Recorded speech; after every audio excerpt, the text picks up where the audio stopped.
আমরা এই ভোটকে এখনই বর্জন করলাম।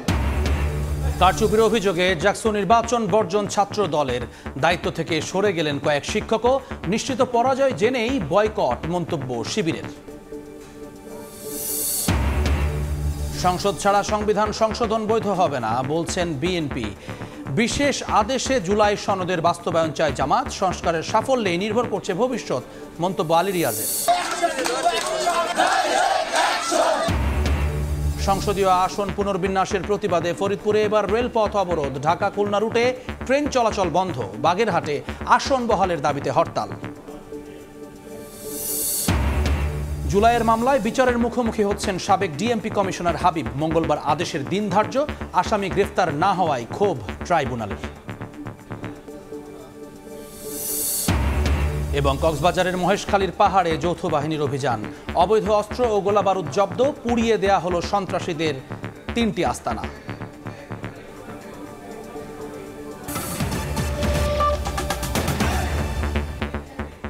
সময় সংবাদে সঙ্গে আছি আমি জুম্মান সাদিক জ্যাভলিন।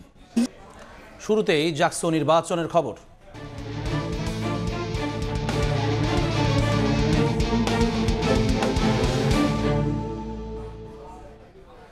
ভোটগ্রহণ শেষ হওয়ার আগ মুহূর্তে জাকসু নির্বাচন বর্জন করল ছাত্রদল সমর্থিত প্যানেল। শিবির সমর্থিত প্রার্থীরা বলছেন নিশ্চিত পরাজয় জেনে ভোট বয়কটের ঘোষণা দিয়েছে ছাত্রদল। অব্যবস্থাপনার অভিযোগ তুলে নির্বাচনী দায়িত্ব থেকে সরে দাঁড়িয়েছেন জাতীয়তাবাদী ফোরামের কয়েকজন শিক্ষকও। এর আগে দুই প্যানেলের প্রার্থীদের অভিযোগ পাল্টা অভিযোগে ছড়ায় উত্তেজনা।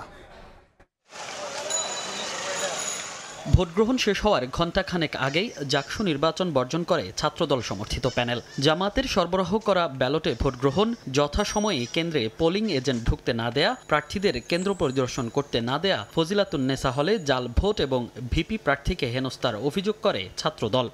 বিজয় ব্যাহত করতে ইউনিভার্সিটি প্রশাসন জামাত শিবিরের সাথে এক হয়ে ইলেকশন ইঞ্জিনিয়ারিং এর ব্যবস্থা করেছে। এই নির্বাচনে স্টুডেন্টদের সত্যিকার রায়ের প্রতিফলন ঘটছে না। এসবের প্রতিবাদে আমরা নির্বাচন বর্জন করতে বাধ্য হচ্ছি। ছাত্রদলের ভোট বর্জনের প্রতিক্রিয়ায় শিক্ষার্থীদের ম্যান্ডেট নিয়ে শেষ পর্যন্ত লড়াই চালিয়ে যাওয়ার কথা জানান শিবিরের জিএস প্রার্থী। আমরা শিক্ষার্থীদের ম্যান্ডেট নিতে চাই। শিক্ষার্থীরা আমাদেরকে যদি গ্রহণ করে তা তো আমরা মেনে নেব, গ্রহণ না করলে মেনে নেব। কিন্তু কেউ যদি শিক্ষার্থীদের কাছে হেরে যাওয়ার ভয়ে কোনো সিদ্ধান্ত নেয়, সেটা আসলে আমাদের ব্যক্তিগত ব্যাপার। এদিকে অব্যবস্থাপনার অভিযোগে নির্বাচনী দায়িত্ব থেকে সরে যাওয়ার ঘোষণা দেন জাতীয়তাবাদী ফোরামের কয়েকজন শিক্ষক। কতগুলি ঘটনা পরম্পরায় ঘটার জন্য কিন্তু আমরা আজকে এই নির্বাচন বর্জনের পরিস্থিতিতে আমরা উপনীত হয়েছি। দেখেন, আমি অবাক হচ্ছি যখন আমরা মনিটরিং করছি তখন নতুন নতুন ভোটার তৈরি করা হচ্ছে। একটা নির্বাচন কমিশন কেন এই ভোটারদের যে আপডেটটা তারা কেন শিক্ষার্থীদের সামনে উন্মোচন করবে না? কেন যেদিন নির্বাচন সেই নির্বাচনের সময় কেন তারা নতুন নতুন ভোটার তৈরি করছে? এই জায়গা থেকে আমার মনে হচ্ছে যে এখানে নানান ধরনের অনিয়ম হচ্ছে। এর আগে বেলা 12টার পর ফজিলাতুন্নেসা হলে ছাত্রদলের ভিপি প্রার্থীর প্রবেশকে কেন্দ্র করে তৈরি হয় বাকবিতণ্ডা। ঘণ্টাখানেক বন্ধ থাকে ভোট গ্রহণ। নারী শিক্ষার্থীদের কেন্দ্রে পুরুষ প্রার্থী প্রবেশ করা নিয়ে ওঠে নিরাপত্তা শঙ্কার অভিযোগ। আর ছাত্রদল বলছে শিবির কেন্দ্রে আগে ঢুকেছে এমন খবর পেয়েই তারা অভিযোগ জানাতে গেছেন। কিভাবে তারা কোনো ধরনের পারমিশন ছাড়া, অনুমতি ছাড়া অনিয়মতান্ত্রিকভাবে মেয়েদের হলে প্রবেশ করলো, এটার কোনো উত্তর এখন পর্যন্ত আমরা পাইনি। শিবিরের যারা প্রার্থী আছে, জিএস প্রার্থী আছে এবং ভিপি আছে, তারা দলবল নিয়ে মেয়েদের হলে প্রবেশ করেছে। একই কারণে উত্তাল হয়ে ওঠে তাজউদ্দিন হলের ভোট কেন্দ্র। এই হলেও কিছুক্ষণ বন্ধ থাকে ভোট গ্রহণ। উত্তেজনা দেখা যায় জাহানারা ইমাম হলেও। এদিকে নির্বাচন চলাকালে ক্যাম্পাসে অবৈধভাবে অবস্থানের অভিযোগে ছাত্রদলের কেন্দ্রীয় সহসভাপতি হাফিজুর রহমান সোহানকে আটক করা হয়েছে। মনির হোসাইন, সময় সংবাদ, ঢাকা। জাকসু নির্বাচনের সবশেষ খবর জানাতে এই মুহূর্তে জাহাঙ্গীরনগর বিশ্ববিদ্যালয়ে আছেন সহকর্মী আদনান তুর্য, শাকির আহমেদ, জিন্নাতারা জশোয়া, ফারুক ভূঁইয়া রবিন এবং মুরসালিন হক জুনায়েদ। সরাসরি প্রথমেই যাচ্ছি জশোয়ার কাছে। জশোয়া, ভোট গ্রহণের যে নির্ধারিত সময় ছিল সেটি শেষ হয়েছে, অর্থাৎ 9টা থেকে 5টা ভোট গ্রহণের সময় ছিল, শেষ হয়ে গেছে। আপনারা ইতিমধ্যেই জানেন যে ভোট গ্রহণের সময় শেষ হওয়ার আগেই ছাত্রদল কিন্তু নির্বাচন বর্জন করেছেন এবং এর পরিপ্রেক্ষিতে শিবির বলেছে যে ছাত্রদল নিশ্চিত হয়েছিলেন তাদের পরাজয়। ঠিক এ কারণেই কিন্তু তারা বলেছেন যে ছাত্রদল হয়তো বা ভোট বর্জন করেছে। আমাদের সরাসরি যুক্ত আছেন শিবিরের ভিপি পদপ্রার্থী, তার থেকে আসলে জানতে চাইবো ছাত্রদল নির্বাচনে বর্জন করলো ঠিক মাঝ সময় এসে, আসলে বিষয়টিকে আপনারা কিভাবে দেখছেন? নির্বাচন প্রশ্নবিদ্ধ হচ্ছে কিনা? জি, দীর্ঘ ৩৩ বছর পর জাহাঙ্গীরনগর বিশ্ববিদ্যালয়ে একটি উৎসবমুখর পরিবেশে নির্বাচন অনুষ্ঠিত হচ্ছে। আমরা দেখতে পেয়েছি সকাল থেকে স্টুডেন্টরা স্বতঃস্ফূর্তভাবে ভোট কেন্দ্রে যাচ্ছেন এবং ভোট দিয়ে আসছেন। কিন্তু আমরা অনাকাঙ্ক্ষিত বেশ কিছু ঘটনা আমরা বলেছি যে আসলে অনেকগুলো অভিযোগ রয়েছে। অভিযোগগুলো আমরা সংবাদ সম্মেলনের মাধ্যমে জানিয়েছি যে ক্যাম্পাসে ছাত্রদলের বিভিন্ন সাবেক ছাত্ররা উপস্থিত আছেন এবং বিভিন্নভাবে তারা ভোট কেন্দ্রগুলোতে অন্যায়ভাবে ঢুকতেছেন এবং ভোটারদের ম্যানিপুলেট করে ট্রাই করছেন। তারপর পোলিং এজেন্টের বিষয়ে বললাম, অতিরিক্ত ব্যালট পেপার কথা ছিল, এই অনেকগুলো বিষয় লক্ষ্য করেছি। কিন্তু এতগুলো বিষয়ে ছাপিয়েও আসলে আমরা মনে করি যে যেহেতু জাল ভোট বা কারচুপির কোনো ঘটনা ঘটেনি, আমি মনে করি এখানে নির্বাচন বয়কটের কোনো প্রশ্ন আসে না।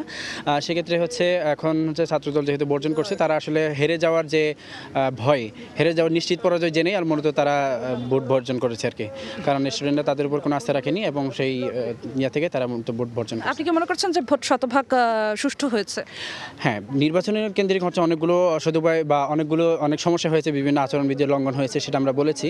কিন্তু আসলে কারচুপির যে ঘটনাগুলো, তারপরে বা কারচুপি বা জাল ভোট, এই ধরনের কোনো ঘটনা ঘটেনি, আমাদের চোখে পড়েনি। সেজন্য আমরা মনে করি যে আসলে যে নির্বাচন আসলে সুষ্ঠু হয়েছে বলা যায় আর কি। আপনি বলছিলেন যে নাশকতার কোনো আশঙ্কা করছেন কিনা, যেহেতু ছাত্রদল একটু বড় অংশীজন তারা বর্জন করে ফেলেছে? নাশকতার অবশ্যই আমরা একটু করি, আমাদের একটু শঙ্কা রয়েছে এই জায়গায় যে ক্যাম্পাসে এখন পর্যন্ত ছাত্রদলের বিভিন্ন নেতৃবৃন্দ উপস্থিত রয়েছেন, তারা আসলে বিভিন্নভাবে প্রভাব বিস্তার ট্রাই করছেন। বিশ্ববিদ্যালয় প্রশাসন যদিও বলেছিলেন যে আজকে সকাল 6টা থেকে যারা ক্যাম্পাসে ছাত্ররা অবস্থান করবেন তাদের বিরুদ্ধে অ্যাকশন নেবেন, কিন্তু এখন পর্যন্ত কার্যত অবস্থান কোনো পদক্ষেপ নেননি। তার পাশাপাশি আমরা খবর পাচ্ছি যে ক্যাম্পাসের চারপাশেই বিভিন্ন ছাত্রদল এবং যুবদলের নেতাকর্মীরা উপস্থিত আছেন। এই জায়গা থেকে একটু নাশকতার আমরা আশঙ্কা করি, আমরা একটু শঙ্কায় আছি। তার পাশাপাশি একটু আসার জায়গা হচ্ছে এই জায়গায় যে বিশ্ববিদ্যালয় প্রশাসন যেহেতু 1,500 আইনশৃঙ্খলা বাহিনী ক্যাম্পাসে নিয়ে এসেছেন, তার পাশাপাশি স্ট্রাইকিং ফোর্স হিসেবে সেনাবাহিনীও প্রস্তুত আছে। আমরা মনে করি বিশ্ববিদ্যালয় প্রশাসন যে কোনো পরিস্থিতিতে আইনশৃঙ্খলা বাহিনীর সহায়তা নিয়ে পরিস্থিতি নিয়ন্ত্রণে আনবেন বলে আমরা প্রত্যাশা করি আর কি। আমরা শুনছিলাম শিবির প্রার্থী জাকসু নির্বাচনের ভোট গ্রহণ কিন্তু শেষ হয়েছে এবং তার একই সাথে সাথে জাকসু নির্বাচন কমিশনের কার্যালয়ের সামনে কিন্তু এক ধরনের থমথমে এবং উত্তেজনাকর পরিস্থিতি বিরাজ করছে। আপনারা দেখতে পাচ্ছেন নির্বাচন কমিশন ঘিরে কিন্তু নিরাপত্তা ব্যবস্থা অনেক বেশি বৃদ্ধি করা হয়েছে এবং সকল আইনশৃঙ্খলা বাহিনী বেশ সতর্ক অবস্থানে রয়েছে। দর্শক, আপনারা জানেন প্রায় আধা ঘন্টা আগে 4:30টার দিকেই কিন্তু ভাসানী হল থেকে ছাত্রদল সমর্থিত যে প্যানেল রয়েছে তারা কিন্তু নির্বাচন কারচুপির অভিযোগ নিয়ে নির্বাচন বর্জনের ডাক দিয়েছে। তারা সেখানে কিছু বিক্ষিপ্তভাবে কিছু কর্মীদের মাধ্যমে আমরা জানতে পেরেছিলাম যে তারা অফিসিয়ালি নির্বাচন কমিশনের অফিসে আসবেন এবং সেখান থেকে তারা কিন্তু অভিযোগ জানাবেন বলে তারা আমাকে জানিয়েছিলেন। আমরা যখন নির্বাচন কমিশনের প্রায় আধা ঘন্টা ধরে এখানে অবস্থান করছি, অর্থাৎ 4:30টা থেকে, সেখানে কিন্তু জাতীয়তাবাদী শিক্ষক প্যানেলের শিক্ষকদের সাথে আমাদের কথা হয়েছে। তারা তাদের ব্যর্থতা, নির্বাচন কমিশনের যে ব্যর্থতা, প্রশাসনের যে ব্যর্থতা, সেগুলো নিয়ে আমাদের সাথে কথা বলে জানান যে জুলাই গণ অভ্যুত্থানের যে আকাঙ্ক্ষা থেকে জাকসু নির্বাচনটি আয়োজন করা হয়েছিল সেই আকাঙ্ক্ষা কিন্তু পূরণ হয়নি এবং ছাত্রদলের কর্মীরাও কিন্তু একই টোনে আমাদের সাথে কথা বলছিলেন, একই সুরে বলছিলেন যে জুলাই অভ্যুত্থানের আকাঙ্ক্ষার যে আশাটা তাদের ছিল যে একটি গণতান্ত্রিক লড়াইয়ের মধ্যে দিয়ে শিক্ষার্থীরা যাবে, ক্যাম্পাস কেন্দ্রিক একটি গণতান্ত্রিক চর্চা গড়ে উঠবে, তারা দেখতে পাননি।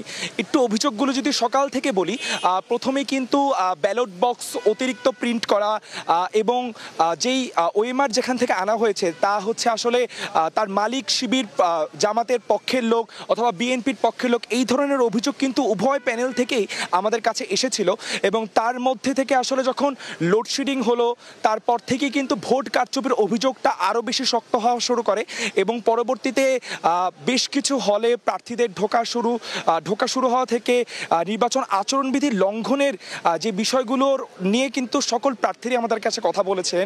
বিশেষ করে ছাত্রদল সমর্থিত যে প্যানেল রয়েছেন তারা কিন্তু বারবার যে অভিযোগটি জানাচ্ছিলেন আমাদের কাছে যে এই নির্বাচন ঘিরে যেই ব্যালট বক্সের যেই ব্যাপারটি ছিল আর কি, সেটিও কিন্তু তারা সম্পূর্ণভাবে সেটি নিয়েও সন্তুষ্ট না। কারণ অতিরিক্ত ব্যালট বক্স প্রিন্ট করা হয়েছে এবং এবং অতিরিক্ত এবং যেই ভোটাররা রয়েছেন তারাও কিন্তু হচ্ছে যেই কালি আঙুলের নিচে কালিটা দিয়ে দেন সেই কালিটাও কিন্তু তারা ছিলেন। দর্শক আপনারা দেখতে পাচ্ছেন রিটার্নিং যে অফিসাররা রয়েছেন, যে শিক্ষকরা রয়েছেন, তারা কিন্তু খুব দ্রুতই নির্বাচন কমিশনের মধ্যে প্রবেশ করছেন এবং যেহেতু ভোট গ্রহণ শেষ হয়েছে সেই ভোট গ্রহণ শেষ হওয়ার সাথে সাথেই যে উত্তেজনা, সেই উত্তেজনাও কিন্তু বাড়ছে। ছাত্রদল প্রথমেই যেহেতু আধা ঘন্টা আগে প্রাথমিকভাবে বলেছে তারা নির্বাচন বর্জন করছে, কিন্তু তারপরে যে অফিসিয়াল সংবাদ সম্মেলনের মাধ্যমে যেই জানানোর ব্যাপারটি সেটি কিন্তু এখনো সংগঠিত হয়নি।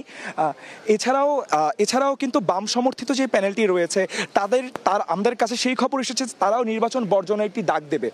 এছাড়াও শিবির সমর্থিত যে প্যানেল রয়েছে তারাও কিন্তু একই সুরে কিন্তু আমাদের কাছে অভিযোগ জানাচ্ছিলেন। দর্শক, এই ছিল কিন্তু জাকসু নির্বাচনকে ঘিরে নির্বাচন কমিশনের সামনে থেকে আমার কাছে সর্বশেষ তথ্য। এই মুহূর্তে চলে যাচ্ছে সহকর্মী শাকিরের কাছে, সেখান থেকে জাকসুর সর্বশেষ তথ্য জানার জন্য। বিশ্ববিদ্যালয়ে ছাত্র সংসদ ও হল সংসদ নির্বাচনের যে ভোট গ্রহণ সেটা কিন্তু 9টায় শুরু হয়েছিল। পরবর্তীতে নানা ধরনের বেশ কিছু অসঙ্গতির পর অনেকগুলো কেন্দ্রে আসলে 5টা পর্যন্ত, আবার বেশ কয়েকটি কেন্দ্রে আসলে 6টা পর্যন্ত ভোট গ্রহণের যে প্রক্রিয়া সেটি চলেছে। আমরা এখন আছি বিশ্ববিদ্যালয়ের মীর মোশাররফ হোসেন হলের। এই হলটিতে অর্থাৎ এই কেন্দ্রটিতে কিন্তু আমরা দেখতে পেয়েছি যে 5টা পর্যন্ত ভোট গ্রহণ হয়েছে অন্যান্য কেন্দ্রগুলোর মতোই। পাশাপাশি যদি বলতে যাই যে এই নির্বাচনের শুরু থেকে অর্থাৎ 9টা থেকে প্রায় 3টা পর্যন্ত নানা অভিযোগ পাল্টা অভিযোগ থাকলেও বড় ধরনের কোনো ঘটনা লক্ষ্য করা যায়নি। পরবর্তীতে 3টার পর জাতীয়তাবাদী ছাত্রদল সমর্থিত প্যানেল থেকে নির্বাচন বর্জনের বিষয়টি সেটি এসেছে। তারা বলেছেন যে নির্বাচনে নানা ধরনের অসঙ্গতি তারা দেখেছেন, পাশাপাশি অতিরিক্ত ব্যালট ছাপানো থেকে শুরু করে ভোট গণনার যে মেশিনগুলো সেগুলো একটি নির্দিষ্ট দলের নিয়ন্ত্রণাধীন প্রতিষ্ঠান থেকে কেনার অভিযোগ সহ বেশ কিছু অভিযোগ করে কিন্তু ছাত্রদল প্যানেল তাদের যে নির্বাচন বর্জনের যে প্রক্রিয়া সেটা কিন্তু তারা নির্বাচন বর্জন করেছে। এবং অন্যান্য দলগুলোর মধ্যে আলোচিত যে দলগুলো রয়েছে বা যে ছাত্র সংগঠনগুলো রয়েছে তার মধ্যে ইসলামী ছাত্র শিবির শেষ পর্যন্ত নির্বাচনে থাকার যে ঘোষণা সেটি তারা দিয়েছে। তারা বলছে যে তারা নির্বাচনী প্রক্রিয়া শেষ পর্যন্ত থাকবেন। আমরা দেখতে পেয়েছি শুধু ছাত্রদল নন, জাতীয়তাবাদী মতাদর্শে কিছু শিক্ষকও কিন্তু নির্বাচনের যে নানা অসঙ্গতি সেটির কথা তারা বলে তারা কিন্তু নির্বাচনী কার্যক্রমে না থাকার কথাও ঘোষণা দিয়েছেন। এর আগে আমরা দেখতে পেয়েছি বেশ কয়েকটি হলে আসলে প্রার্থী এবং সাংবাদিকদেরকে ঢুকতে না দেওয়ার যে অভিযোগ সেটি কিন্তু আমরা দেখেছি এবং অনেকগুলো কেন্দ্রে আসলে বিদ্যুৎ বিভ্রাটের কারণে কেন্দ্র পুরোপুরি অন্ধকারাচ্ছন্ন হয়ে যায় এবং ভোট গ্রহণ প্রক্রিয়া সেটিও বেশ কয়েকটি কেন্দ্রে আসলে বিঘ্নিত হয় কিছু সময়ের জন্য। যদিও পরবর্তীতে বলা হয়েছে যে যতটুকু সময় পর্যন্ত আসলে ভোট গ্রহণ বন্ধ রয়েছে ঠিক ততটুকু সময়ই আসলে বাড়িয়ে দেওয়া হবে, অর্থাৎ শিক্ষার্থীরা যেন ওই সময়টি পান। ভোটাররা যদি ঠিক 6টা পর্যন্ত 6টার ভেতরে তারা আসেন তাহলে তারাও ভোট দিতে পারবেন, এমনটি কিন্তু বলা হয়েছে যে হলগুলোতে আসলে বিঘ্নিত হয়েছিল ভোট গ্রহণ প্রক্রিয়া। পাশাপাশি অন্যান্য যে বিষয়গুলো রয়েছে অর্থাৎ জাতীয়তাবাদী ছাত্রদলের বর্জনের যে সংবাদটি সেটির আসার পরপরই কিন্তু বিশ্ববিদ্যালয় ক্যাম্পাস সকাল থেকে যেরকম নানা ঘটনার মধ্য দিয়ে হলেও শান্ত ছিল অনেকটাই, সেটির কিন্তু পরবর্তীতে আসলে আমরা দেখতে পেয়েছি পরিস্থিতি একটু ভিন্নতর হয়ে যায়। অর্থাৎ সেটি নিয়ে কিন্তু নানা ধরনের আলোচনার কেন্দ্রবিন্দু হয়ে যায় জাতীয়তাবাদী ছাত্রদলের যে ভোট বর্জনের যে ঘোষণা সেটি কিন্তু আলোচনায় আসে। পাশাপাশি অন্যান্য প্যানেল অন্যান্য প্রার্থীরা কি করছে সেটির দিকেও কিন্তু ভোটার থেকে শুরু করে সবাই তাকিয়েছিলেন। তাদের মধ্যে ইসলামী ছাত্র শিবির তারা শেষ পর্যন্ত নির্বাচনে থাকার যে ঘোষণা তারা সেটি দিয়েছেন। তারা বলছেন যে তারা শেষ পর্যন্ত কি হয় নির্বাচনে সেটি তারা দেখতে চান। যদিও প্রথম দিকে ইসলামী ছাত্র শিবিরের পক্ষ থেকেও বেশ কিছু অভিযোগ করা হয়েছিল, কিন্তু ছাত্রদলের বর্জনের পর কিন্তু তারা বলছে যে তারা শেষ পর্যন্ত নির্বাচনে থাকবেন। এবং আমরা দেখতে পেয়েছি জাতীয়তাবাদী প্যানেলের পাশাপাশি বেশ কিছু শিক্ষকও কিন্তু নির্বাচনের যে নানা অসঙ্গতি নানা দিক সেগুলো তুলে ধরেছেন। তারা সেখানে আসলে ব্যালট পেপার অতিরিক্ত ছাপানো থেকে শুরু করে নিরবিচ্ছিন্ন বিদ্যুৎ রাখতে না পারা, পাশাপাশি ভোটারদের ভোটদানের পর যে কালি দিয়ে হাতে চিহ্নিত করা হয় সেই কালির নিয়েও তারা নানা ধরনের অভিযোগ করেছেন। তারা বলেছেন যে কালি দিয়ে আসলে ভোট দানের পর চিহ্নিত করা হচ্ছে সেই কালিটি আসলে তেমন তেমন মানসম্মত নয়, যার কারণে একজন ভোট দেওয়ার পর তার হাতে যে বা আঙ্গুলে যে কালি দেওয়া হচ্ছে সেটি কিছুক্ষণ পরে মুছে যাচ্ছে, দ্বিতীয়বার ভোটদানের সুযোগ থাকছে, এই ধরনের অভিযোগ কিন্তু জাতীয়তাবাদী আদর্শে কিছু শিক্ষক কিন্তু আমরা দেখতে পেয়েছি গণমাধ্যমে করেছেন, এবং অনেকেই কিন্তু ভোট গ্রহণ প্রক্রিয়ার যে দায়িত্ব সেটি থেকেও সরে দাঁড়ানোর যে ঘোষণা সেই ঘোষণাটি দিয়েছেন। সব মিলিয়ে ক্যাম্পাসে সকাল থেকে যতটুকু যে ধরনের পরিবেশ আসলে ভোট গ্রহণ চলছিল, জাতীয়তাবাদী ছাত্রদলের ভোট বর্জনের ঘোষণা আসার পর কিন্তু সেই পরিস্থিতি বা সেই দৃশ্যপট আমরা দেখতে পেয়েছি পুরোপুরি পাল্টে গিয়েছে। এখন অনেকটাই আসলে সকালের তুলনায় ভিন্ন পরিস্থিতি।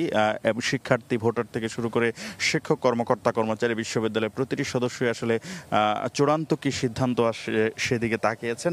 অন্যদিকে বেশ কিছু ছাত্র সংগঠনের প্রতিক্রিয়াও জাতীয়তাবাদী ছাত্রদল ছাড়া আমরা জানতে পেরেছি। তাদের মধ্যে ইসলামী ছাত্র শিবির, তারা প্রথম দিকে অর্থাৎ সকালে কিন্তু তারা বেশ কয়েকটি কেন্দ্রে নানা ধরনের অসঙ্গতির কথা তুলে ধরেছেন গণমাধ্যমের সামনে। পরবর্তীতে তারা কিন্তু দুপুরের পর অর্থাৎ জাতীয়তাবাদী ছাত্রদলের ভোট বর্জনের যে ঘোষণা, সেই ঘোষণা আসার পর তারা কিন্তু নির্বাচনের শেষ পর্যন্ত থাকবেন এমনটি কিন্তু তারা বলছেন। ৩৩ বছর পর জাহাঙ্গীরনগর বিশ্ববিদ্যালয়ের এই ছাত্র সংসদ নির্বাচনকে ঘিরে আমরা দেখতে পেয়েছি বেশ কয়েকদিন আগে থেকেই কিন্তু শিক্ষার্থীরা উচ্ছ্বসিত ছিলেন এবং তারা তাদের যে ভোটদান প্রক্রিয়া সেটিতে অংশগ্রহণ করার জন্য তারা অধীর আগ্রহ অপেক্ষা করছিলেন। পাশাপাশি ছাত্র সংগঠনগুলো কিন্তু তাদের যে অংশগ্রহণ, তাদের যে প্যানেল দেয়া, কেউ প্যানেল দিয়েছেন, কেউ স্বতন্ত্রভাবে অংশগ্রহণ করেছেন, তারাও কিন্তু বলেছেন যে এই শিক্ষার্থীদের অধিকার আদায়ের যে প্রক্রিয়া, ছাত্র সংসদ নির্বাচনের প্রক্রিয়া, তারাও কিন্তু তাদের জায়গা থেকে অংশগ্রহণ করতে চান। তবে প্রথম থেকেই কিন্তু নানা ধরনের অভিযোগ, পাল্টা অভিযোগ শিক্ষার্থীদের ছিল, ভোটারদের ছিল, এমনকি যারা প্যানেল দিয়েছেন অর্থাৎ নির্বাচনে অংশগ্রহণকারী আছেন তাদের পক্ষ থেকেও ছিল। নির্বাচন কমিশন বরাবর তারা নানা অভিযোগ দিয়েছেন, অভিযোগ পাল্টা অভিযোগ কিন্তু তারা করেছেন।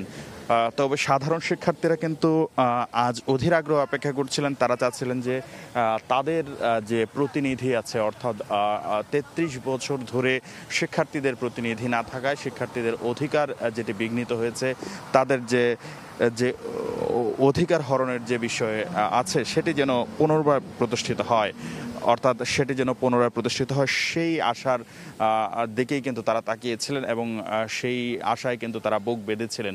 শেষ পর্যায়ে আসলে নির্বাচন প্রক্রিয়া কি হয় সেদিকে এখন তাদের নজর। আমাদের সহকর্মীরা সকাল থেকেই কিন্তু নির্বাচনের সংবাদ সংগ্রহ করছেন। চলে যেতে চাই সহকর্মী ফারুক ভূঁইয়া রবিনের কাছে।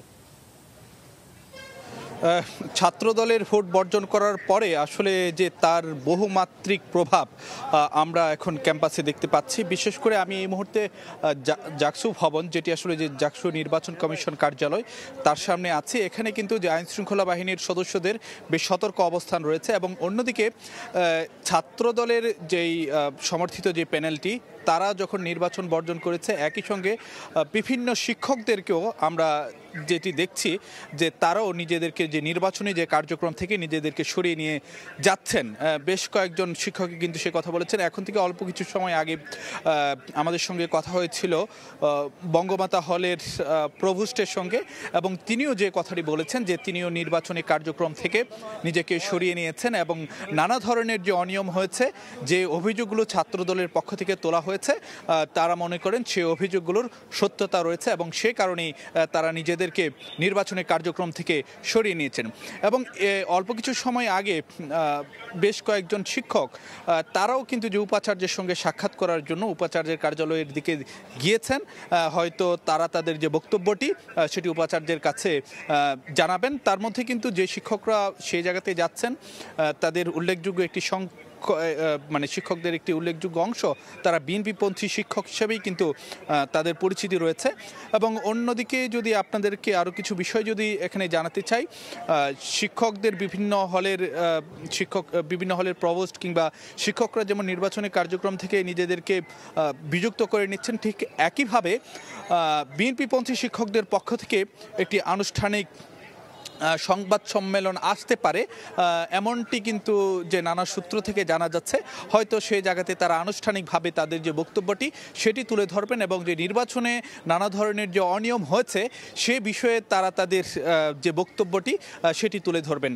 তো শুধুমাত্র বিএনপিপন্থী যে শিক্ষকরাই নয়, অন্যদিকে যদি আমরা একটু জানাতে চাই বা ছাত্র দলের যেই প্যানেলটি রয়েছে কেবল সেটি নয়, অন্যদিকে বিভিন্ন প্যানেলের পক্ষ থেকেও অন্যান্য বিভিন্ন প্যানেলের পক্ষ থেকে কিন্তু যে নানা ধরনের যে অনিয়মের কথা তোলা হয়েছিল। বিশেষ করে যদি আপনাদেরকে জানাতে চাই, ছাত্রদল সংবাদ সম্মেলন করার অল্প কিছু সময় আগে বামপন্থী ছাত্র সংগঠনগুলোর যে প্যানেল সম্প্রীতির ঐক্য, সেই সম্প্রীতির ঐক্যের তরফ থেকেও কিন্তু যেটি বলা হয়েছিল যে নির্বাচনে নানা ধরনের যে অনিয়ম হয়েছে সেটিকে আসলে যে তারা নির্বাচন বলতে চান না, এবং তারা বলেন, তারা যে কথাটি বলেছেন যে এই নির্বাচনটিকে খারিজ করে দেওয়ার জন্য তাদের কাছে যথেষ্ট ভ্যালিড গ্রাউন্ড রয়েছে, এবং তারা বলেছেন যে এই এটি কোনো নির্বাচন নয়, বরং একটি দলকে জিতিয়ে দেওয়ার জন্য একটি যে প্রশাসনিক পায়তারা। এর আগে বাংলাদেশ গণতান্ত্রিক ছাত্র সংসদ সমর্থিত যে প্যানেলের যেই প্রার্থীরা রয়েছিলেন তারাও সংবাদ সম্মেলন করে নানা ধরনের যে অভিযোগ তুলেছিলেন। তবে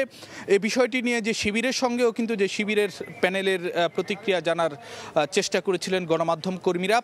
ভিপি এবং জিএস দুই প্রার্থীর সঙ্গে কিন্তু যে আমাদের প্রতিনিধিদের কথাবার্তা হয়েছিল, তো সেখানে শিবিরের পক্ষ থেকে যে কথাটি বলা হচ্ছে যে কে নির্বাচন বর্জন করলো কিংবা কে থাকলো সেটি মুখ্য বিষয় নয়, বরং শিক্ষার্থীদের যে ব্যালটের যে রায় আছে সেদিকে তারা তাকিয়ে রয়েছেন, এবং তাদের পক্ষ থেকে যেটি দাবি করা হচ্ছে, অর্থাৎ যে শিবিরের প্যানেলের পক্ষ থেকে যেটি দাবি করা হচ্ছে, এই প্যানেলের ভিপি এবং জিএস যে কথাটি বলছেন সেটি হলো যে পরাজয় নিশ্চিত জেনেই ছাত্রদল নির্বাচন বয়কট করেছে এবং এখান থেকে নিজেদেরকে সরিয়ে নিয়েছে নির্বাচনী প্রক্রিয়া থেকে। তবে এই বিষয়াশয়গুলোর পরে যে ক্যাম্পাসে কিন্তু একটি যে ভিন্ন একটি আবহ তৈরি হয়েছে, কোথাও কোথাও একটি যে থমথমে পরিস্থিতি আমরা দেখতে পাচ্ছি, এবং যে আইনশৃঙ্খলা রক্ষাকারী বাহিনীর যে যথেষ্ট সতর্ক যে অবস্থান সেটি কিন্তু আমরা ক্যাম্পাস জুড়েই কিন্তু দেখেছি। বিশেষ করে এই জাকসু নির্বাচন কমিশন কার্যালয়ের সামনে কিংবা এই এরিয়াটিতে যেমন রয়েছে, ঠিক একইভাবে বিভিন্ন যে জায়গাগুলোতে শিক্ষার্থীদের জমায়েত হতে পারে বলে ধারণা করা হচ্ছে সেই জায়গাগুলোতেও কিন্তু যে আইনশৃঙ্খলা বাহিনীর যথেষ্ট সতর্ক অবস্থান লক্ষ্য করা যাচ্ছে। তো এই ছিল আমার কাছে আপাতত এখনকার মতন সবশেষ খবরাখবর। জাহাঙ্গীরনগর বিশ্ববিদ্যালয় থেকে যুক্ত হয়ে সেখানকার খবর জানাচ্ছিলেন সহকর্মীবৃন্দ। জুলাই শহীদদের আকাঙ্ক্ষা বাস্তবায়নে বৈষম্যহীন ঢাকা বিশ্ববিদ্যালয় গড়ার প্রত্যয় ব্যক্ত করেছেন ডাকসুর নতুন ভিপি এবং জিএস। সকালে রায়ের বাজারে ৭১-এর শহীদ বুদ্ধিজীবী ও জুলাই অভ্যুত্থানে শহীদদের আত্মার মাগফেরাত কামনায় দোয়া মোনাজাত করেন শিবির সমর্থিত ডাকসুর নবনির্বাচিত এই প্যানেল। এ সময় হিজাব নিয়ে ভারতীয় মিডিয়া মিথ্যা তথ্য ছড়াচ্ছে বলে অভিযোগ করেন SM ফরহাদ। রায়ের বাজারে বুদ্ধিজীবী স্মৃতিসৌধে ছাত্র শিবির সমর্থিত নবনির্বাচিত ডাকসু নেতারা ৭১-এর শহীদ বুদ্ধিজীবী ও জুলাই গণঅভ্যুত্থানে শহীদদের আত্মার মাগফেরাত কামনায় করেন দোয়া ও মোনাজাত। গণকবরে মোনাজাত শেষে তারা জানান, জুলাই শহীদদের আকাঙ্ক্ষা বাস্তবায়নে বৈষম্যহীন ঢাকা বিশ্ববিদ্যালয় গড়তে কাজ করবে নতুন নেতৃত্ব। সবার মতামতের ভিত্তিতে শিক্ষার্থীদের নিয়ে কাজ করার কথাও জানান ভিপি সাদিক কায়েম। এই ঢাকা বিশ্ববিদ্যালয়ে আমরা শহীদদের আকাঙ্ক্ষা একটি বৈষম্যহীন ইনসাফ ভিত্তিক বাংলাদেশ বিনির্মাণের চমৎকার একটা নমুনা আমরা হাজির করতে চাই। এই আমানত এটা আল্লাহর কাছে আমাদেরকে জবাবদিহি করতে হবে, এবং এর পাশাপাশি সকল শিক্ষার্থীরা আমাদেরকে যে কোনো বিষয়ে যে কোনো সময় তারা আমাদেরকে প্রশ্ন করতে পারবে। আমাদের কাজ হচ্ছে কাজ করা, আর শিক্ষার্থীদের কাজ হচ্ছে আমাদেরকে প্রশ্ন করা। সিনেট ভবনে ফল ঘোষণার সময় হিজাব স্লোগান নিয়ে বিতর্কের বিষয়ে তারা অভিযোগ করে বলেন, বিষয়টি নিয়ে ভারতীয় সংবাদ মাধ্যম নিজেদের এজেন্ডা বাস্তবায়ন করছে।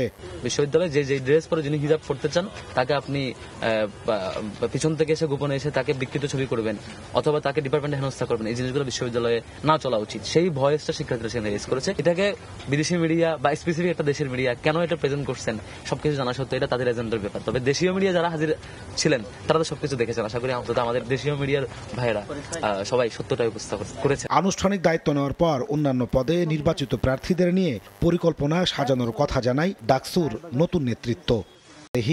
সময় সংবাদ, ঢাকা।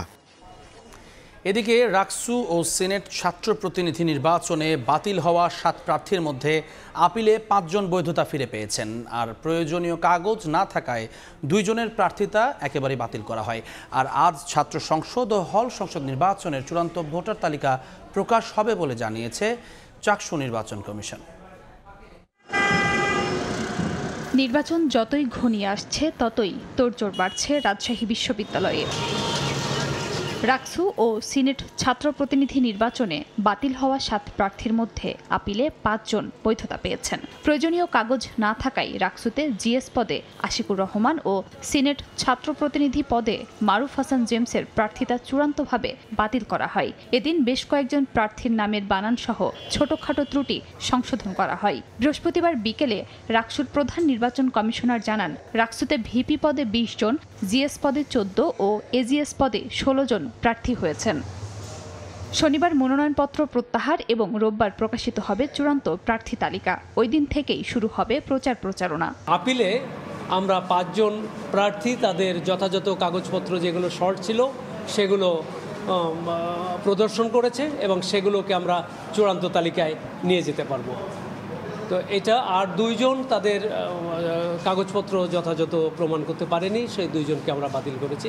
এদিকে চট্টগ্রাম বিশ্ববিদ্যালয়ের কেন্দ্রীয় ছাত্র সংসদ, চাকসু ও হল সংসদ নির্বাচনের চূড়ান্ত ভোটার তালিকা রাত 12টার মধ্যে যে কোনো সময় চাকসুর ওয়েবসাইটে প্রকাশ করা হবে বলে জানিয়েছে চাকসু নির্বাচন কমিশন। কারেকশন যেগুলো আসছে ডিপার্টমেন্ট থেকে এগুলো আমরা পেয়েছি, এখনও 2-1টা ডিপার্টমেন্ট থেকে বাদ আছে। আমার ধারণা আজকে ইনশাল্লাহ পেয়ে যাব। পেয়ে গেলে আমরা রাত্রে 12টার মধ্যে আমরা যে কোনোভাবে হোক চেষ্টা করব আপলোড দিতে।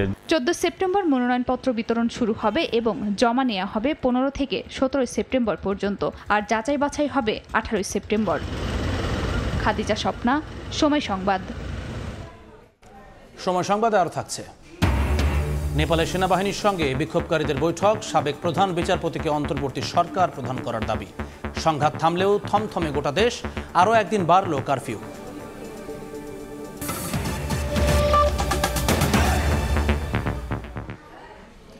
গণভোট, বিশেষ সাংবিধানিক আদেশ, অধ্যাদেশ ও নির্বাহী আদেশের মাধ্যমে জুলাই সনদ বাস্তবায়নের সুপারিশ করেছে জাতীয় ঐকমত্য কমিশন। ফরেন সার্ভিস একাডেমিতে বাস্তবায়ন পদ্ধতি নিয়ে রাজনৈতিক দলগুলোর সঙ্গে বৈঠকে কমিশনের পক্ষ থেকে এসব সুপারিশ উপস্থাপন করা হয়। প্রস্তাবে বলা হয়, জুলাই সনদের সংবিধানের বিষয়গুলো বাস্তবায়নে দলগুলো বিভিন্ন প্রস্তাব দেয়। বিশেষজ্ঞ প্যানেল একাধিক বৈঠকে বিভিন্ন ধরনের বিকল্প বিবেচনা করে প্রাথমিক পর্যায়ে 5 পদ্ধতিতে বাস্তবায়নের জন্য সুপারিশ করে। এগুলো হচ্ছে অধ্যাদেশ, নির্বাহী আদেশ, গণভোট, বিশেষ সাংবিধানিক আদেশ এবং 106 অনুচ্ছেদের মাধ্যমে সুপ্রিম কোর্টের মতামত চাওয়া। বিশেষ সাংবিধানিক আদেশের মাধ্যমে জুলাই সনদের বাস্তবায়ন চায় জামায়াত ইসলাম। আদালতের মতামত নিয়ে আগামী সংসদ সংস্কার বাস্তবায়নে বাধ্য করবে এমন আইনের প্রস্তাব গণসংহতি আন্দোলনের। অন্যদিকে আগামী সংসদেই বাস্তবায়ন চায় বিপ্লবী ওয়ার্কার্স পার্টি। দলগুলো যদি পরস্পর বিরোধী অবস্থান নেন, নির্বাচনটা যদি অনিশ্চিত হয়ে যায়, দেশের গণতান্ত্রিক উত্তরণ, আগামী নির্বাচন, জনপ্রতিনিধিত্ব, আমাদের গণতান্ত্রিক ভবিষ্যৎ, এটাও কিন্তু অনিশ্চিত হয়ে যাওয়ার ঝুঁকিটা বাড়বে। 5টি অল্টারনেটিভ প্রস্তাব কমিশনের পক্ষ থেকে দেওয়া হয়েছে। আমরা আশা করি এই 5টি প্রস্তাবের ভিতরে আমরা অনেকটা কাছাকাছি আসতে পারবো এবং সেই ভিত্তিতেই এই জুলাই সনদের আইনগত ভিত্তি হবে এবং জুলাই সনদের ভিত্তিতেই আগামী ফেব্রুয়ারির যে নির্বাচন, সেই নির্বাচন অনুষ্ঠিত হবে। সর্বোচ্চ 6 মাসের মধ্যে তারা সংবিধান সংস্কারের কাজ সম্পন্ন করবে, আবার সে রাষ্ট্র পরিচালনার দায়িত্ব পালন করবে। নির্বাচিত সংসদই সংবিধান সংশোধনের অনুমোদন দেওয়ার ক্ষমতা রাখে উল্লেখ করে বিএনপি নেতা সালাউদ্দিন আহমেদ বলেছেন, ভিন্ন কোনো প্রক্রিয়ায় গেলে পরবর্তীতে তা আদালতে চ্যালেঞ্জ হতে পারে। নাগরিক কোয়ালিশন আয়োজিত বৈঠকে বক্তারা বলেন, ফেব্রুয়ারির নির্বাচন অনিশ্চিত হলে ঝুঁকিতে পড়বে সরকার। তবে প্রধান উপদেষ্টার প্রেস সচিব বলেছেন, জনগণ ভোট কেন্দ্রে গেলে নির্বাচন ঠেকানোর ক্ষমতা কারো নেই। অন্তর্বর্তী সরকারের ফেব্রুয়ারিতে সংসদ নির্বাচনের ঘোষণার পরও রাজনৈতিক দলগুলোর মতপার্থক্যে রয়ে গেছে বেশ কিছু সংশয়। বৃহস্পতিবার রাজধানীর সিরডাপ মিলনায়তনে নাগরিক কোয়ালিশনের এক বৈঠকে উঠে আসে এসব প্রসঙ্গ। আলোচনায় রাজনৈতিক দলের নেতারা বলেন, ফেব্রুয়ারিতে নির্বাচন না হলে ঝুঁকিতে পড়বে অন্তর্বর্তী সরকার। প্রধান উপদেষ্টার প্রেস সচিব বলেন, আগামী নির্বাচন হবে অবাধ ও সুষ্ঠু, নির্বাচন ঠেকানোর ক্ষমতা কারো নেই। ফেব্রুয়ারি নির্বাচনটা অবাধ, নিরপেক্ষ, বিশ্বাসযোগ্য, প্রতিদ্বন্দ্বিতাপূর্ণ হবে কিনা, সবার কাছে গ্রহণযোগ্য হবে কিনা দেশের ভেতরে এবং বাইরে, তার প্রধান বিষয় হচ্ছে সরকারের রাজনৈতিক ইচ্ছা।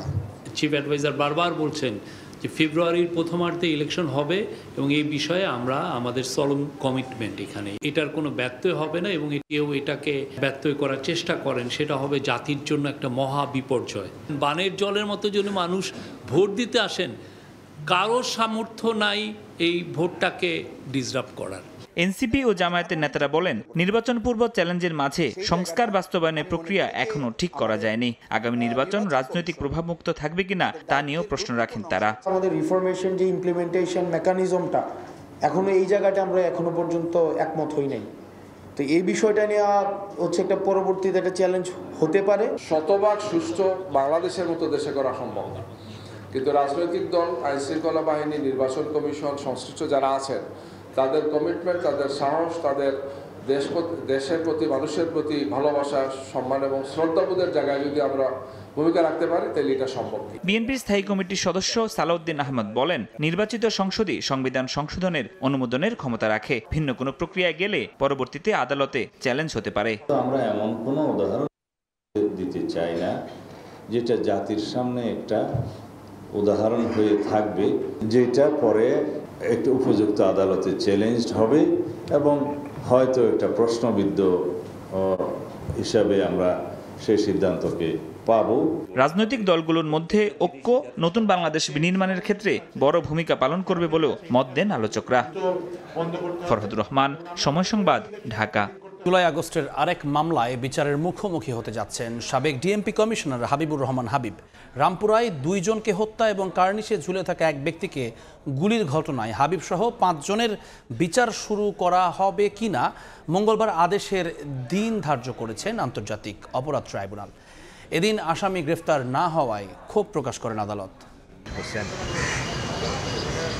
বৃহস্পতিবার রামপুরায় 2 জনকে হত্যা ও আমির হোসেনকে গুলির ঘটনায় সাবেক ডিএমপি কমিশনার হাবিবুর রহমান সহ 5 জনের বিরুদ্ধে অভিযোগ গঠনের শুনানি হয়। শুনানিতে চিফ প্রসিকিউটর বলেন, গুলি করা 2 পুলিশ সদস্য এএসআই চঞ্চল চন্দ্র সরকার ও তরিকুল ইসলাম ভুইয়া। তাদের সিসি এবং অফিসিয়াল ডকুমেন্টে যা কিছুই থাকুক না কেন, তারা ওই ঘটনার সময় এক থানার পুলিশ আর এক থানার মধ্যে ঢুকে নির্মম হত্যাকাণ্ড সংগঠিত করেছে এবং সেটা করেছে সারা দেশব্যাপী যে ওয়াইড স্প্রেড এবং সিস্টেম্যাটিক পদ্ধতিতে গণহত্যাটা চলছিল তার অংশ হিসেবে তারা করেছেন। আসামি পক্ষের একজন আইনজীবী বলছেন, গুলি করা পুলিশ সদস্য চঞ্চল চন্দ্র সরকার নয়, তিনি সে সময় রামপুরা টিভি চ্যানেলের 3 নম্বর গেটে অবস্থান করছিলেন।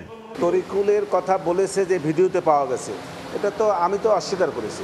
এখন তৎপরবর্তীতে ওনাদের ভিডিওতে পাওয়া গেছে আনতে পারে, তখনকারটা তখন হবে। চার্জ হিয়ারিং ডেট ছিল, আমরা চার্জ হিয়ারিংটা মাত্র ওপেন করেছি। On the other hand prosecution বলে গেছেন। এদিন আসামি গ্রেফতার না হওয়ায় ক্ষোভ প্রকাশ করেন ট্রাইব্যুনাল। পরে চিফ প্রসিকিউটর বলেন, 23 জন তদন্তকারীর পক্ষে সারা দেশ থেকে খুঁজে আসামি ধরা সম্ভব নয়। তারা তদন্ত কাজ করা বাদ দিয়ে সারা বাংলাদেশে 56,000 বর্গমাইল ব্যাপী আসামিদেরকে খুঁজে বেড়ানো সম্ভব নয়। এদিকে 5 আগস্ট চাংখারপুলে 6 জনকে হত্যা মামলায় 6ষ্ঠ দিনের মতো সাক্ষ্য অনুষ্ঠিত হয়। এ মামলায় এখন পর্যন্ত 13 জনের সাক্ষ্য গ্রহণ শেষ হয়েছে। আফজাল হোসেন, সময় সংবাদ, ঢাকা। 2 ঘন্টার বৃষ্টিতে হাঁটু সমান পানিতে তলিয়ে গেছে শাহজালাল আন্তর্জাতিক বিমানবন্দরের অভ্যন্তরীণ টার্মিনালের প্রবেশ ও বের হওয়ার সড়ক। এতে ভোগান্তিতে পড়েছেন যাত্রীরা। সেখানে আছেন সহকর্মী রায়দুল ইসলাম শুভ, সরাসরি যাচ্ছি তার কাছে। শুভ, আমি ঠিক যেখানে দাঁড়িয়ে আছি এটি মূলত হযরত শাহজালাল আন্তর্জাতিক বিমানবন্দরের যেই অভ্যন্তরীণ টার্মিনাল রয়েছে, টার্মিনালের প্রবেশ এবং বের হওয়ার যে সড়ক, সেই সড়কটি সকাল 11টার দিকে যে বৃষ্টিটি হয়েছিল রাজধানীতে, সেই বৃষ্টির মুষলধারে বৃষ্টি হওয়ার কারণে আমরা দেখতে পেয়েছি যে এই পুরো বিমানবন্দরের যে ডোমেস্টিক টার্মিনাল, সেই টার্মিনালের সামনের সড়কটি পানিতে ডুবে যায় এবং জলাবদ্ধতার সৃষ্টি হয়, এবং এতে করে সাধারণ যারা যাত্রী আছেন তারা কিন্তু বেশ ভোগান্তিতে পড়েন। বিশেষ করে যারা এই ফ্লাইটে করে অভ্যন্তরীণ যে সকল দেশের বিভিন্ন প্রান্তে যাওয়ার জন্য বাসা থেকে বেরে হয়েছিলেন, ঠিক এই প্রবেশ মুখে এসে কিন্তু তাদেরকে আটকে যেতে হয়। অনেকের সাথে আমরা কথা বলেছি, অনেকে যেমনটা বলছিলেন যে এই পানি জমে থাকার কারণে রাস্তা পারাপার না হতে পেরে অনেকে আবার ফ্লাইট পর্যন্ত মিস করেছেন। আবার আমি যেই জায়গাটিতে প্রথমে দাঁড়িয়েছিলাম সেই জায়গার পাশে একটি গাড়ি দাঁড়িয়ে রয়েছে, প্রাইভেট কার। সেই প্রাইভেট কারটি সকাল 11টায় সেই যাত্রীও, প্রাইভেট কারের মধ্যে একটা যাত্রী ছিল, সেই যাত্রীও কিন্তু বিমানবন্দরের ফ্লাইট ধরার জন্য প্রবেশ করছিলেন, কিন্তু গাড়িটি মাঝপথে সেই ইঞ্জিনের মধ্যে পানি ঢুকে পড়াতে দেখতে পেয়েছে যে পুরো গাড়িটি প্রায় সকাল 11টা থেকে এখন 5টা বাজছে, এখন পর্যন্ত কিন্তু গাড়িটি অচল অবস্থায় সড়কটিতে পড়ে আছে। আর এই সড়কটি ধরে যা পারাপার হওয়ার জন্য বিশেষ করে যেই সিএনজি এবং ব্যক্তিগত গাড়ি যেগুলো রয়েছে, সেই গাড়িগুলো কিন্তু অনেকেই দেখা যাচ্ছে যে গাড়িতে ইঞ্জিনে পানি প্রবেশ করার ভয়ে পারাপার হতে যাচ্ছে না। এতে করে যারা যাত্রী আছে, দীর্ঘ সময় 2টা ফ্লাইট ল্যান্ড করেছেন, সেই যাত্রীরা কিন্তু এখন পর্যন্ত বাইরে বের হতে পারছেন না। এতে করে সাধারণ যাত্রীদের কিন্তু বেশ ক্ষোভ লক্ষ্য করা যাচ্ছে। আমরা পেছনে দেখতে পাচ্ছি কিন্তু একটি যেই ঢাকা আন্তর্জাতিক বিমানবন্দরের সাথে যে হজ ক্যাম্পের আন্ডারপাসের কাজ, সেটির কিন্তু কাজ চলমান রয়েছে, এবং সেই কাজ চলমান থাকার কারণে আমরা দেখতে পাচ্ছি এই চারিদিক দিয়ে কিন্তু মাটি ঘিরে দেওয়া হয়েছে, এবং এই ঘিরে দেওয়ার কারণে বৃষ্টির পানি জমে থাকার পরে যে এখান থেকে বের হবে, সে বের হওয়ার পথ কিন্তু এখান থেকে না হয় এই পুরো বিমানবন্দরের ঠিক এই সামনের যে পথ, ডোমেস্টিক ফ্লাইটের যে টার্মিনালের যে সামনের যে পথ, সেটি কিন্তু পুরো ডুবে জলাবদ্ধতার সৃষ্টি হয়েছে। বিশেষ করে ড্রাইভার এবং যাত্রীরা কিন্তু এতে করে বেশ ক্ষোভ প্রকাশ করেন, কেননা অনেকে কিন্তু যেহেতু বিমানের টিকিটের ভাড়া বেশ মূল্যবান এবং তারা অনেকেই প্রয়োজনীয় দ্রুত যেন পৌঁছাতে পারেন, সেজন্য আসলে এই বিমানবন্দরে বা বিমানে করে যাত্রা করার জন্য, আকাশপথে যাত্রা করার জন্য কিন্তু বেরিয়েছিলেন। কিন্তু এই পুরো বৃষ্টিতে, সামান্য 2 ঘন্টার বৃষ্টিতে এমন ভোগান্তিতে পড়বেন, এটা আসলে কখনোই কাম্য করেননি বলে আসলে যাত্রীরা যেমনটা বলছিলেন। আমরা কিন্তু বিগত দেখেছি যে যারা গাড়ি না পেয়ে দীর্ঘ সময় অপেক্ষা করার পরেও অনেকে আবার লাগেজ হাতে নিয়ে দেখা যাচ্ছে যে পুরো এই সড়কের উপরে রাস্তা যেটি রয়েছে, সেই রাস্তাটির উপরে লাগেজ হাতে নিয়ে অনেকটা ঝুঁকির মধ্যে দিয়ে কিন্তু দেখতে পাচ্ছে যে তারা এই পারাপার হতে। তো সবকিছু মিলে যদি বলতে চাই, সকাল 11টার যে বৃষ্টি, সেই বৃষ্টিতে কিন্তু এই জলাবদ্ধতার সৃষ্টি হয়েছে। এখন বিকেল 5:30 প্রায় পেরিয়ে গেছে, এখন পর্যন্ত এই পানি এই সড়ক থেকে নামেনি। তো সবকিছু মিলিয়ে এই ছিল আমার কাছে সবশেষ। বিমানবন্দর এলাকা থেকে জলাবদ্ধতার খবর জানাচ্ছিলেন সহকর্মী রায়দুল ইসলাম শুভ। সংসদীয় আসন পুনর্বিন্যাসের প্রতিবাদে ফরিদপুরে সড়কপথের পাশাপাশি এবার রেলপথ অবরোধ করেছেন স্থানীয়রা। বন্ধ হয়েছে ঢাকা খুলনা রুটে ট্রেন চলাচল। অন্যদিকে বাগেরহাটে আসন বহালের দাবিতে দ্বিতীয় দিনের মতো চলছে হরতাল। আমার মাটি আমার মা। গাছের গুড়ি ফেলে ঢাকা বেনাপোল ও খুলনা ঢাকা রেলপথ অবরোধ, আগুন জ্বালিয়ে বিক্ষোভ। ফরিদপুর 4 আসন থেকে ভাঙ্গা উপজেলার আলগি ও হামিরদি ইউনিয়ন কেটে ফরিদপুর 2 আসনে সংযুক্ত করার প্রতিবাদে ও পুনর্বহালের দাবিতে এ বিক্ষোভ করেন স্থানীয়রা। তাদের অভিযোগ, পরিকল্পিতভাবে 2 ইউনিয়নকে বিচ্ছিন্ন করে দেওয়া হয়েছে। যে 2টি ইউনিয়ন কেটে নেওয়া হয়েছে, সেই 2টি ইউনিয়ন অত্যসত্বর আমাদের ভাঙ্গার সাথে যুক্ত করে দিতে হবে। আমাদের এই দাবি মানানো হবে, ততক্ষণ পর্যন্ত আমরা এই অবরোধ তুলব না। এছাড়া বৃহস্পতিবার সকাল থেকেই ঢাকা বরিশাল ও খুলনা মহাসড়ক অবরোধ করেন এলাকাবাসী। এ সময় মহাসড়কের 5টি স্থানে গাছের গুঁড়ি ও টায়ারে আগুন জ্বালিয়ে বিক্ষোভ করায় সম্পূর্ণ বন্ধ হয়ে যায় যান চলাচল।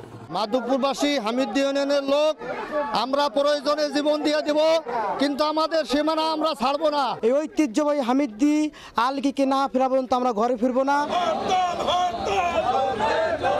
এদিকে বাগেরহাটের সংসদীয় 4টি আসন পুনর্বহালের দাবিতে সড়কে আগুন জ্বালিয়ে গাছের গুঁড়ি ফেলে দ্বিতীয় দিনের মতো হরতাল পালন করেন স্থানীয়রা। এ সময় হরতালের সমর্থনে বিভিন্ন স্থানে মিছিল করেন জামায়াত, বিএনপি এবং সর্বদলীয় সম্মিলিত কমিটির নেতাকর্মীরা। আমাদের 4টি আসন ফিরে পাওয়ার জন্য আমরা যে কোনো ধরনের আন্দোলনে আমরা যাব। তারা কোনো নোটিশ না দিয়ে বাগেরহাটে মানুষের কোনো গণশুনানি না করে তারা যেটা করেছে সম্পূর্ণ বেআইনি। স্বৈরাচারী নির্দেশনা, স্বৈরাচারী প্রজ্ঞাপন এটা জারি রয়েছে। সুতরাং বাগেরহাটবাসী এটা মানে না, এটা আমরা প্রত্যাখ্যান করছি। এদিকে আন্দোলনের কারণে স্থবির হয়ে পড়েছে মোংলা বন্দর, ইপিজেড, ইকোনমিক জোন সহ প্রায় 53টি শিল্প প্রতিষ্ঠান। নৌ চলাচল বন্ধ থাকায় পণ্য নিয়ে যেতে পারছে না কার্গো জাহাজ। পশুর চ্যানেলে অবস্থান করে আছে পণ্য বোঝাই সহস্রাধিক বোট, কার্গো ও লাইটারেজ জাহাজ। চন্দ্র বিশ্বাস, ববি, সময় সংবাদ। সময় সংবাদে আরও থাকছে। নেপালে সরকার পতন আন্দোলনে 3 দিন হোটেল বন্দি থাকার পর দেশে ফিরল বাংলাদেশ জাতীয় ফুটবল দল। সেনাবাহিনীর বিশেষ সহযোগিতা।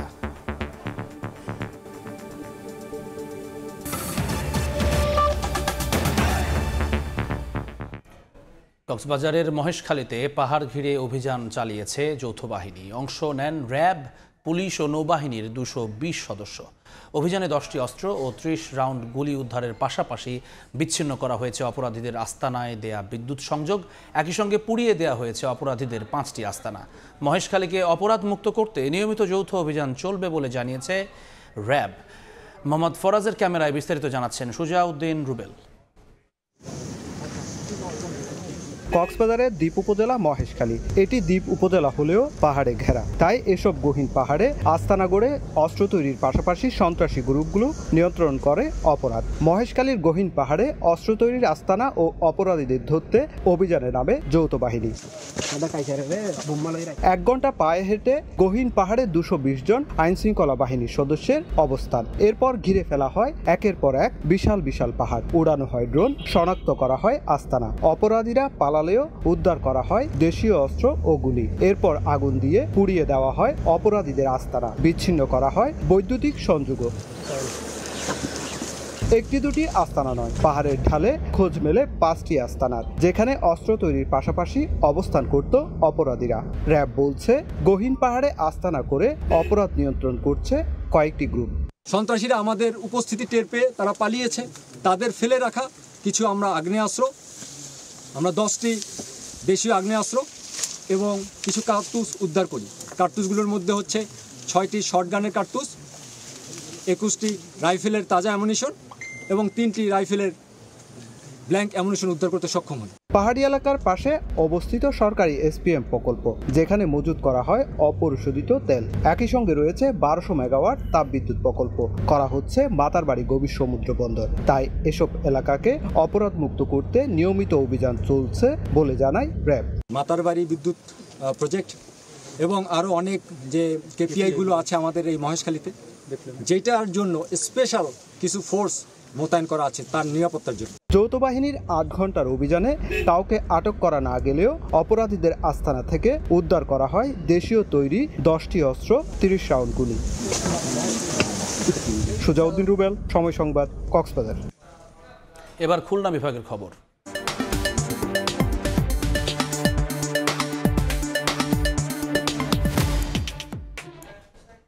কয়েক দফা হাত বদল আর মধ্যস্বত্বভোগীদের দৌরাত্মে বাজারে নিত্যপণ্যের দাম দিন দিন চড়া হলেও কৃষক পান না ন্যায্য মূল্য। ক্ষেত থেকে ফরিয়াদের হাতে তুলে দিতে হয় ফসল, এতে ভোক্তা বেশি দামে কিনলেও কৃষক হয় বঞ্চিত। পাইকার বা আড়তদারদের কাছে সরাসরি বিক্রির জন্য কৃষকের নির্দিষ্ট বাজার তৈরির পরামর্শ সংশ্লিষ্টদের। নিয়ামুল হোসেন কোচির তোলা ছবিতে আব্দুল্লাহ আল মামুন রুবেলের রিপোর্ট। খুলনার নতুন বাজারে প্রতি পিস লাউ বিক্রি হচ্ছে 60 টাকা। এছাড়া বরবটি, বেগুন, উচ্ছে সহ বিভিন্ন সবজি বিক্রি হচ্ছে 80 থেকে 120 টাকা কেজি দরে। যা নিয়ে ক্রেতাদের অভিযোগ থাকলেও বিক্রেতাদের দাবি আড়ত থেকে ক্রয় মূল্যের চেয়ে 5 থেকে 10 টাকা বেশি দামেই বিক্রি করছেন তারা।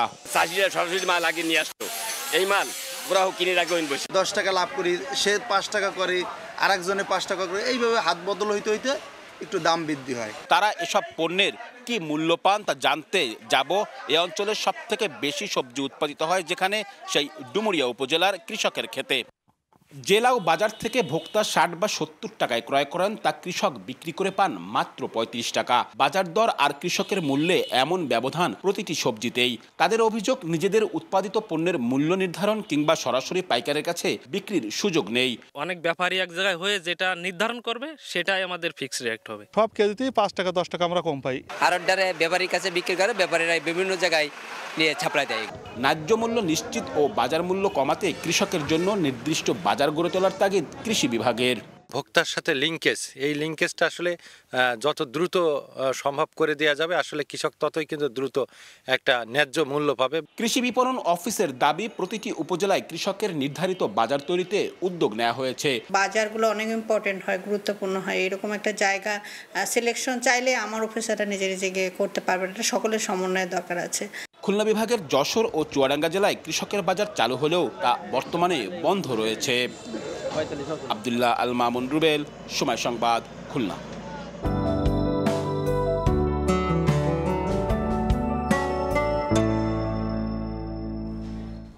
দেখে নেব এখনকার বাতাসের মানসূচক।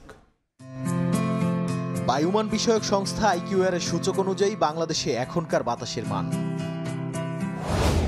ঢাকা বিভাগের বায়ুর মান 73, যা সন্তোষজনক, বাতাসের আর্দ্রতা 59%। চট্টগ্রাম বিভাগে বায়ুর মান 54, যেটি সন্তোষজনক, বাতাসের আর্দ্রতা 80। রাজশাহী বিভাগে বায়ুমান 129, এটি সহনীয়, আর্দ্রতা 57। সিলেট বিভাগে বায়ুর মান 66, যা সন্তোষজনক, বাতাসের আর্দ্রতা 68%। খুলনা বিভাগের বায়ুমান 60, এটিও সন্তোষজনক, বাতাসের আর্দ্রতা 71। বরিশাল বিভাগে বায়ুর মান 56, যেটি সন্তোষজনক, আর্দ্রতা 60। রংপুর বিভাগের বায়ুমান 111, যা সহনীয়, বাতাসের আর্দ্রতা 57। ময়মনসিংহ বিভাগে বায়ুর মান 87, এটিও সন্তোষজনক, বাতাসের আর্দ্রতা 66%। সারা দেশে বায়ুর মান সবচেয়ে ভালো চট্টগ্রামে 54 আর সবচেয়ে খারাপ রাজশাহীতে 129। দেশের বাইরের খবর। নেপালে সংকট নিরসনে সংশ্লিষ্ট স্টেক হোল্ডারদের সঙ্গে বৈঠক করেছেন দেশটির সেনাপ্রধান। অন্তর্বর্তী সরকারের প্রধান হিসেবে সুপ্রিম কোর্টের সাবেক প্রধান বিচারপতি সুশীলা কার্কির নাম প্রস্তাব করেছে বিক্ষোভকারীরা। সুশীলার সঙ্গে বৈঠক বসেছেন সেনাপ্রধান। এখনও থমথমে নেপালের পরিস্থিতি। আগুন ধরিয়ে দেয়ায় দুটি গণমাধ্যমের অনলাইন কার্যক্রম বন্ধ রয়েছে, যদিও সহিংসতার দায় নিতে অস্বীকার করেছেন বিক্ষোভকারীরা। এমন পরিস্থিতিতে কারফিউয়ের সময়সীমা আরও একদিন বাড়ানো হয়েছে। ইতিহাসের সবচেয়ে বড় রাজনৈতিক অস্থিরতার মধ্য দিয়ে যাচ্ছে নেপাল। তরুণদের বিক্ষোভের জেরে প্রধানমন্ত্রী ওলির পদত্যাগের পরও শান্ত হয়নি কাঠমান্ডুর পরিস্থিতি। বৃহস্পতিবারও রাজধানীর রাস্তায় টহল দেয় সেনা সদস্যরা। জব্দ করা হয়েছে বেশ কিছু ভারী অস্ত্র ও সরঞ্জাম। জমায়েত ও সভা সমাবেশের ওপর নিষেধাজ্ঞা দেওয়া হয়েছে। এদিন সড়কে সাধারণ জনগণ ও যানবাহনের উপস্থিতি কমই লক্ষ্য করা গেছে। সরকার পতনের দিনই নেপালের গণমাধ্যম কাঠমান্ডু পোস্ট ও কান্তিপুর পত্রিকার ভবনে আগুন ধরিয়ে দেওয়া হয়। বেশ কয়েকজন সাংবাদিক গুলিবিদ্ধও হন। অনলাইন কার্যক্রম বন্ধ থাকলেও পত্রিকাগুলো পরদিন যথাসময়ে প্রকাশিত হয়েছে।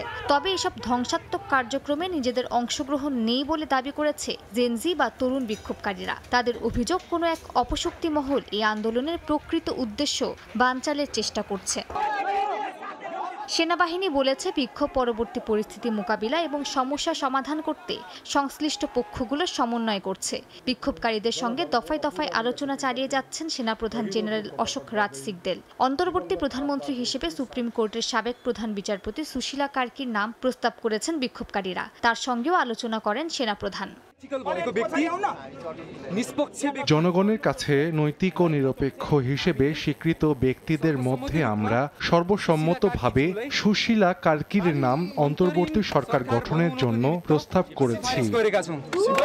বৃহস্পতিবার নেপাল সেনাবাহিনী জানায়, নিরাপত্তা পরিস্থিতি বিবেচনায় কাঠমান্ডু, ললিতপুর ও ভক্তপুর জেলায় 12 সেপ্টেম্বর সকাল পর্যন্ত কারফিউ জারি থাকবে। তবে প্রয়োজনীয় পণ্য সরবরাহ ও সেবা কার্যক্রম চালু রাখতে কিছুটা শিথিলতা দেওয়া হয়েছে। মালিহা সুহরওয়ার্দী, সময় সংবাদ। নেপালে সরকার বিরোধী আন্দোলনে 3 দিন হোটেল বন্দি থাকার পর অবশেষে দেশে ফিরেছে বাংলাদেশ জাতীয় ফুটবল দল। বিশেষ বিমানে করে আজ বিকেলে দেশে ফেরেন জামাল ভূঁইয়ারা। ফুটবলারদের আনতে আজ বেলা 12টায় নেপালের ত্রিভুবন বিমানবন্দরে যায় বাংলাদেশ বিমান বাহিনীর বিশেষ ফ্লাইট, যেখানে আগে থেকেই ইমিগ্রেশন শেষ করে অপেক্ষায় ছিলেন খেলোয়াড় ও গণমাধ্যম কর্মীরা। বেলা 2:30টার দিকে নেপাল থেকে বাংলাদেশের উদ্দেশ্যে ছেড়ে আসে বিমানটি। বিকেল 5টায় অবতরণ করে তেজগাঁওয়ের পুরাতন বিমানবন্দরে। বিশেষ এই ফ্লাইটে বাংলাদেশে আসেন মোট 55 জন যাত্রী। নেপালে সরকার বিরোধী আন্দোলন ছড়িয়ে পড়লে 9 সেপ্টেম্বর ম্যাচ স্থগিত করে সেদিনই দেশে ফেরার চেষ্টা করে বাংলাদেশ। তবে নেপালের ত্রিভুবন বিমানবন্দরের কার্যক্রম বন্ধ হয়ে গেলে হোটেলবন্দি হয়ে পড়েন হাভিয়ের কাবরেরার দল। হোটেলে আক্রমণের শিকার না হলেও আতঙ্কের মধ্যে দিন কাটিয়েছেন তারা। মাননীয় প্রধান উপদেষ্টার নির্দেশক্রমে বাংলাদেশ বিমান বাহিনীর একটি পরিবহন বিমানের মাধ্যমে নেপালে আটকে পড়া ফুটবল দলের সদস্যদের দেশে প্রত্যাবর্তনের জরুরি পরিকল্পনা গ্রহণ করা হয়। উক্ত পরিকল্পনা অনুযায়ী অদ্য 11 সেপ্টেম্বর 2025 তারিখ 11:53 ঘটিকায় বিমান বাহিনীর একটি পরিবহন বিমান ঢাকা হতে নেপালের উদ্দেশ্যে গমন করে এবং আপনারা জানেন কিছুক্ষণ আগে সেই বিমানটি আমাদের ফুটবল দল, অফিসিয়াল এবং সাংবাদিকদের নিয়ে প্রত্যাবর্তন করেছে। বাংলাদেশ এয়ারফোর্স বা বাংলাদেশ মিলিটারি আর্মি প্রমাণ করে দিয়েছে যে যে কোনো জায়গায় যে কোনো সময় কোনো বাংলাদেশি যদি স্ট্যান্ডার্ড অবস্থায় থাকে, ওয়েদার ইট বি কোনো একটা পলিটিক্যাল কারণে হোক, ন্যাচারাল ডিজাস্টার কারণে হোক বা কোনো কারণে হোক, ওনারা ইমিডিয়েট প্রস্তুত আছে যে কোনো মুহূর্ত মোকাবেলা করার জন্য। এ পর্যায়ে শীর্ষ সংবাদ জানিয়ে দিচ্ছে আরেকবার। কারচুপির অভিযোগে জাকসু নির্বাচন বর্জন ছাত্র দলের দায়িত্ব থেকে সরে গেলেন কয়েক শিক্ষকও। নিশ্চিত পরাজয় জেনেই বয়কট মন্তব্য শিবিরের। সংসদ ছাড়া সংবিধান সংশোধন বৈধ হবে না বলছে বিএনপি। বিশেষ আদেশে জুলাই সনদের বাস্তবায়ন চায় জামাত। সংস্কারের সাফল্যে নির্ভর করছে ভবিষ্যৎ মন্তব্য আলী রিয়াজের। এবং সংসদীয় আসন পুনর্বিন্যাসের প্রতিবাদে ফরিদপুরে এবার রেলপথ অবরোধ। ঢাকা খুলনা রুটে ট্রেন চলাচল বন্ধ। বাগেরহাটে আসন বহালের দাবিতে হরতাল।